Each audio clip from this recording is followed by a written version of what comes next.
Olá, vamos para mais um dia, Lucas 5 hoje, e eu vou tentar ser dinâmico aqui, não entrar muito profundo, só dar umas pinceladas, porque esse capítulo tem bastante coisa interessante, bastante coisa para a gente pensar, então não vamos perder tempo, vamos lá. Lucas 5. Certo dia, Jesus estava perto do lago de Genezaré, e uma multidão o comprimia de todos os lados para ouvir a palavra de Deus. Viu à beira do lago 2 barcos, deixados ali pelos pescadores que estavam lavando as suas redes. Entrou num dos barcos, o que pertencia a Simão, e pediu que o afastasse um pouco à praia. Então sentou-se e do barco ensinava o povo. Tendo acabado de falar, disse a Simão: Vá para onde as águas são mais fundas, e a todos lancem as redes para a pesca. Simão respondeu: Mestre, esforçamo-nos a noite inteira e não pegamos nada. Mas porque és tu quem está dizendo isso, vou lançar as redes. Quando fizeram, pegaram tal quantidade de peixes que as redes começaram a rasgar-se. Então fizeram sinais a seus companheiros do outro barco para que viessem ajudá-los, e eles vieram e encheram ambos os barcos ao ponto de começarem a afundar. Quando Simão Pedro viu isso, prostrou-se aos pés de Jesus e disse: Afasta-te de mim, Senhor, porque sou um homem pecador. Pois ele e todos os seus companheiros estavam perplexos com a pesca que haviam feito, como também Tiago e João, os filhos de Zebedeu, sócios de Simão. Jesus disse a Simão: Não tenha medo, de agora em diante você será pescador de homens. Eles então arrastaram seus barcos para a praia, deixaram tudo e o seguiram. Então vamos lá. Primeira parte do capítulo 5. A chamada dos discípulos. Jesus está ali falando com as pessoas, se junta uma multidão. E por que os pescadores estão ali lavando as suas redes e ajeitando os barcos? Porque eles tinham acabado de pescar, passaram a noite pescando, e eles estavam agora limpando tudo para deixar tudo preparado para que ao anoitecer, eles pescassem de novo. E de repente vem Jesus. Jesus, nesse momento, já existia uma expectativa de quem era esse homem, mas Jesus ainda não tinha feito a quantidade de milagres que a gente vai ver ao longo de Lucas. Então, Jesus era é como assim, trazendo para o futebol, é aquela promessa, sabe? Aquele jogador que veio da base ali, que você escutou lá, pô, o cara fez algumas coisas boas ali, aquele jogador ali, pô, é bom, só que você tá na expectativa para ver se ele vai vingar mesmo, se é isso tudo mesmo, se ele é craque mesmo. Então Jesus aqui, ele tava nessa. Mas note que, ainda assim, os pescadores, provavelmente cansados e frustrados de terem passado a noite trabalhando e sem conseguir pegar peixes, atendem ao pedido de Jesus e afastam-se do barco para escutar. E por que isso? Qual o intuito disso? Se coloque ali no lugar de Pedro, vamos colocar no lugar de Pedro. A gente está ali, acabou de trabalhar, está cansado, está querendo ir para casa descansar, já frustrado, aquele dia que tudo no trabalho dá errado, e você quer chegar para casa, quer dormir, quer descansar e tal, até porque daqui a pouco você vai ter que voltar para o trabalho, e aparece alguém pedindo ajuda no seu trabalho para você. Você não teve sucesso no seu e de repente aparece alguém pedindo ajuda no trabalho dele. E Pedro vai lá e atende, leva o barco, escuta as palavras que Jesus estava falando. Talvez esse tenha sido o motivo, né? Talvez Pedro estava ali naquele momento e falou: deixa eu escutar isso aqui, que isso aqui vai me fazer bem, não sei. Mas ele leva o barco para fora, e não só Jesus faz a pregação, como Jesus fala: atira a rede. E aí se coloca de novo no lugar de Pedro. Você é especialista no seu trabalho. Vem uma pessoa que te pede uma ajuda e ainda agora quer se meter no seu trabalho. Você já lavou suas redes, você já preparou tudo, está tudo preparado para a noite você fazer uma pesca, e chega um cara que não entende daquilo que você está fazendo, abre aspas, né, não entende, naquele momento era a visão que eles tinham, não entende, mas fala, joga a rede que você vai pescar. E como é que seria a sua reação? Seria uma reação de, pô, tu quer ensinar o padre a rezar a missa e tal? Mas a reação de Pedro foi, ok, só porque você está pedindo, eu vou lançar. Só que aqui ele não usa o você, ele usa já a palavra mestre. Então Pedro já via em Jesus alguém diferente. E ele vai lá, lança as redes, pega uma quantidade gigante de peixe, e naquele momento ele idealiza que realmente aquela pessoa que ele tinha chamado de mestre realmente era uma pessoa diferente. Realmente poderia ser o Messias, poderia ser alguém especial. E o que acontece com Pedro, e é o que acontece com todas as pessoas que têm um encontro com Deus, ele se atira aos pés de Jesus e clama: afasta-se de mim, porque eu sou um homem pecador.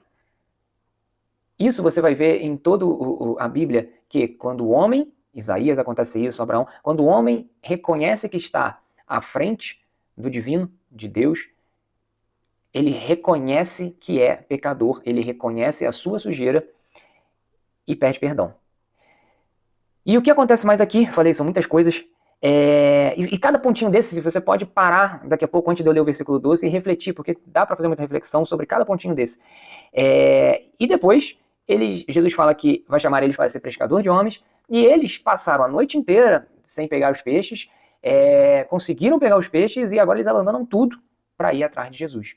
Então o que a gente tem aqui de interessante nesse primeiro trecho é a predisposição que devemos ter para a obediência de Jesus, até mesmo quando as coisas parecem meio loucura, até mesmo quando as coisas parecem que não fazem muito sentido, até mesmo quando a nossa inteligência humana ou todo o nosso treinamento, toda a nossa educação, todo o nosso aprendizado indicam que isso não é o correto, mas Jesus, ele é o Todo-Poderoso, ele é o onisciente e ele sabe de fato o que é melhor para nós e o que deveríamos fazer ou não fazer. E abandonar tudo por conta de Jesus. Quando Deus nos faz um chamado, essa tem que ser a nossa atitude. Largar tudo e seguir e obedecer esse chamado. Vamos lá, versículo 12. A cura de um leproso. Estando Jesus numa das cidades, passou um homem coberto de lepra. Quando viu Jesus, prostrou-se rosto em terra e rogou-lhe: se quiseres, pode purificar-me. Jesus estendeu a mão e tocou nele, dizendo: quero, seja purificado. E imediatamente a lepra o deixou. Vou pontuando aos poucos. Jesus está no caminho, um homem leproso. O que era a lepra? A lepra era uma das piores doenças daquela época, que tomava o corpo, a pessoa começava a se desfalecer, e para que, uma doença que é extremamente contagiosa, para que isso não virasse uma pandemia, né, ali as pessoas eram excluídas do convívio da cidade, eram excluídas da cidade, e só poderiam retornar se fossem curadas, e aqui Jesus ainda vai falar, elas deveriam se apresentar ao sacerdote para que ele atestasse que ela estava curada e pudesse voltar ao seu convívio. Mas note que interessante, o que Jesus faz aqui?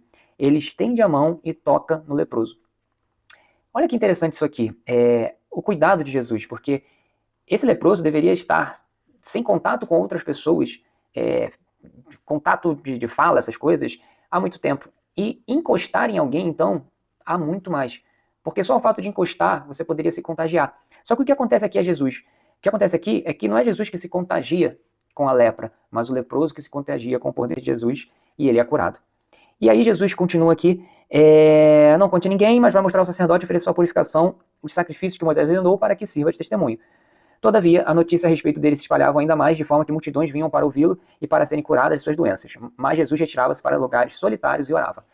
Outra coisa muito interessante, Jesus ele estava ali pregando o evangelho, fazendo curas, fazendo milagres, mas ele tinha um momento dele de break, de parar, se retirar e orar. Isso é um ensinamento para nós. Nós vivemos numa sociedade, num mundo digitalizado, onde estamos conectados 24 horas por WhatsApp, por rede social, que o trabalho não nos deixa em nenhum momento. Todos que trabalham, a grande maioria tem e-mail corporativo no telefone, então não desliga. Tem o chefe que pode ligar. Então, estamos nesse turbilhão constantemente. Então, nós precisamos dar essa pausa, se retirar, se desligar e orar. É importante que você faça essa pausa diariamente. Vamos continuar aqui, porque eu falei que ia ser de 15 minutos os vídeos, mas esse eu acho que a gente vai passar um pouquinho. Certo dia, quando ele ensinava, estavam sentados ali fariseus e mestres da lei, procedentes de todo o povoado da Galiléia, da Judéia e de Jerusalém. E o poder do Senhor estava com ele para curar os doentes. Vieram alguns homens trazendo um paralítico numa maca e tentaram fazê-lo entrar na casa para colocá-lo diante de Jesus. Não conseguindo fazer isso, por causa da multidão, subiram ao terraço e o baixaram em sua maca através de uma abertura até ao meio da multidão, bem em frente de Jesus. Vendo a fé que eles tinham, Jesus disse: homem, os seus pecados estão perdoados. Os fariseus e os mestres da lei começaram a pensar: quem é esse que blasfema? Quem pode perdoar pecados a não ser somente Deus? Vamos dar um break aqui, porque a palavra fariseu pegou uma conotação muito negativa, muito errada, quando na verdade fariseu eram pessoas que estudavam a Torá, que tinham um apreço pela Torá e faziam de tudo para que as leis da Torá fossem seguidas. E isso não é nada de ruim, tá? Isso não é algo, você é um fariseu. As pessoas aprenderam a falar isso como se o fariseu fosse algo de muito ruim. O fariseu, na verdade, ele estudava as escrituras e tentava fazer com que as escrituras fossem seguidas à risca. E o problema tá não em defender as escrituras, não em ser fariseu, mas que se colocava um peso muito maior por uma interpretação mais radical, digamos assim, e quando, na verdade, Jesus condena que os fariseus colocam esse peso todo, mas eles não viviam aquilo. Então, esse é só um parênteses, mas aqui o que chama atenção de interessante? Duas coisas. A primeira é a amizade. É importante que nós tenhamos amigos, e principalmente amigos que estão na mesma fé que a gente. Porque são esses amigos que vão nos ajudar com conselhos que são úteis para nós com as nossas convicções e com a nossa fé. E aqui a gente tem um paralítico que sozinho ele não ia conseguir chegar até Jesus. E os amigos foram lá e o ajudaram a chegar até Jesus. E a amizade, é importante ter essa amizade dentro da igreja, porque a amizade pode ser um facilitador de nós chegarmos a Jesus. Em momentos que nós estamos baqueados, em momentos que a fé às vezes começa a falhar, vão ser amigos que vão chegar com uma palavra, com uma oração, que vão nos reconectar a nossa fé sem que a gente esmoreça. E outra coisa interessante aqui é que chegou um paralítico. O que você faz para aquele paralítico se você tem um poder? Você fala para ele levantar e andar. Chegou uma pessoa necessitada pedindo dinheiro. O que você faz? Você vai dar dinheiro. Tem uma pessoa que reclama para você que nunca viajou de avião e você tem dinheiro para fazer ele viajar de avião. O que você vai fazer? Vai dar um carro para ela? Não. Você vai... Então por que Jesus chega e fala seus pecados estão perdoados e não levanta-te e anda? Obviamente tem o teste que a gente vai ler para chamar a atenção dos fariseus, para confrontar os fariseus, mas existe uma ordem aqui de importância que, apesar de terrenamente e mundanamente parecer que levantar e andar é o mais importante, Jesus mostra que não. Termos os nossos pecados perdoados e sermos salvos é muito mais importante, muito, muito mais importante do que você apenas conseguir andar aqui nessa terra. Vamos lá, os fariseus confrontam, e por que eles falam aqui sobre a blasfema? Porque blasfemar para eles contra a palavra era o principal, era a coisa mais odiosa, digamos assim, que alguém poderia cometer. 22. Jesus, sabendo o que eles estavam pensando, perguntou: por que vocês estão pensando assim? Que é mais fácil dizer, os seus pecados estão perdoados, ou levanta-se antes? Mas para que vocês saibam que o Filho do Homem tem na terra autoridade para perdoar pecados, disse ao paralítico: eu lhe digo, levanta-se, pegue a sua maca e vá para casa.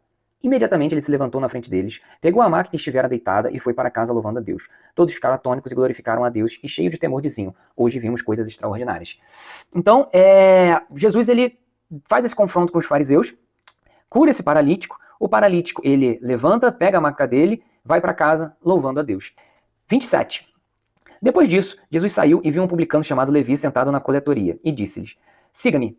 Levi levantou-se, deixou tudo e o seguiu. Então Levi ofereceu um grande banquete a Jesus em sua casa. Havia muita gente comendo com eles, publicanos e outras pessoas. Mas os fariseus e aqueles mestres da lei, que eram da mesma facção, queixaram-se aos discípulos de Jesus: por que vocês comem e bebem com publicanos e pecadores? Jesus lhe respondeu: não são os que têm saúde que precisam de médico, mas sim os doentes. Eu não vim chamar justos, mas pecadores ao arrependimento. Importante aqui, os fariseus, nessa questão de santidade extrema, eles não tinham esse contato com, abre aspas, pecadores, né? Eles se apartavam para se manter santos, digamos assim. E Jesus, ele faz o oposto. Jesus, ele começa a andar com esses pecadores. E a gente vai fazer um momento de muita atenção aqui, inclusive. Mas quem são esses pecadores aqui, para a gente ter uma ideia de quem era Levi e o que são os publicanos? O povo judeu era subjugado com impostos caríssimos, impostos até, de certa forma, injustos, e existiam judeus que trabalhavam para o Império Romano e cobravam esses impostos. Esses judeus, normalmente, eram excluídos da sociedade judaica, porque eles os consideravam traidores. Como você, judeu, está trabalhando para o nosso opressor e ainda está me cobrando impostos? E, normalmente, esses publicanos eram corruptos e cobravam até mais do que era devido, pois tinham os guardas romanos ao seu lado. E aqui Jesus faz essa mistura, que é uma mistura intrigante. É você chamar a pessoa que te oprime para festejar junto. Então existe aqui uma atmosfera um barril de pólvora aqui, e os fariseus questionam por que eles estão comendo e bebendo com os publicanos e pecadores. E Jesus responde que quem precisa de médico são os doentes. Ponto. Momento de extrema importância. Andar com os pecadores para levar o evangelho, para curá-los dos seus pecados, é diferente de andar com os pecadores para se misturar e cometer os seus pecados. Porque na internet a gente vê muito isso. Mas Jesus comia e bebia com os pecadores, se sentava com isso. Jesus protege a prostituta, como se Jesus fosse um grande complacente de todos os pecados. Jesus, ele não está aqui defendendo o pecado ou fingindo que não vê o pecado ou que o pecado não importa. Ele está aqui pregando a palavra de Deus e trazendo conversão. Ele não está aqui se misturando e se sujando. Isso é muito importante da gente ressaltar, porque existem muitas besteiras sendo faladas por aí. 33. E lhes disseram: os discípulos de João jejuam e oram frequentemente, bem como os discípulos dos fariseus, mas os teus vivem comendo e bebendo. Jesus respondeu: podem vocês fazer os convidados do noivo jejuar enquanto o noivo está com eles? Mas virão dias quando o noivo lhes será tirado, naqueles dias jejuarão. Aqui é um questionamento porque João Batista vivia no deserto, vivia a gafanhoto e mel.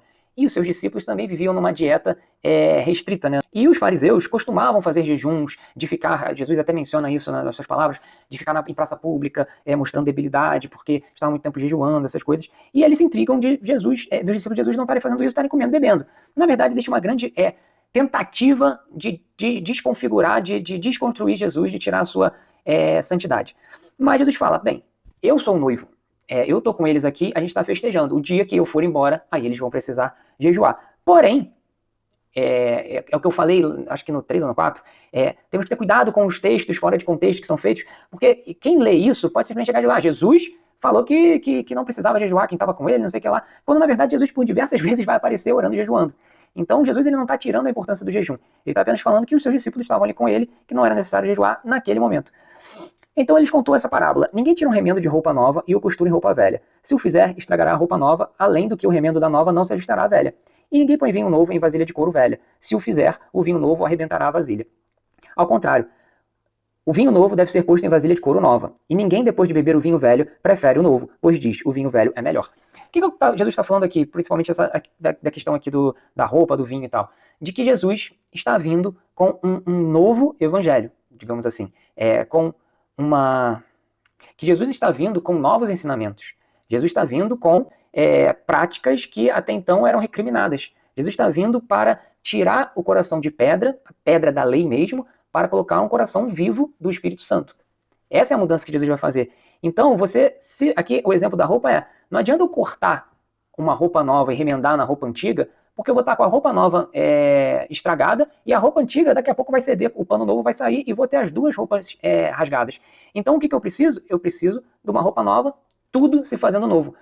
O Jesus não vem para remendar as práticas religiosas daquela época. Jesus vem para trazer um novo ensinamento, um novo caminho. É isso, gente. Foi um pouquinho corrido. Eu não sei quantos minutos eu vou conseguir reduzir esse vídeo, mas é bastante coisa. A gente leu. O que eu sugiro para vocês? Analisem. Peguem a Bíblia e, em casa, leiam novamente o capítulo 5, vão analisando, vão tirando suas conclusões, que vai ser muito interessante, tá bom? Amanhã nos vemos, até amanhã.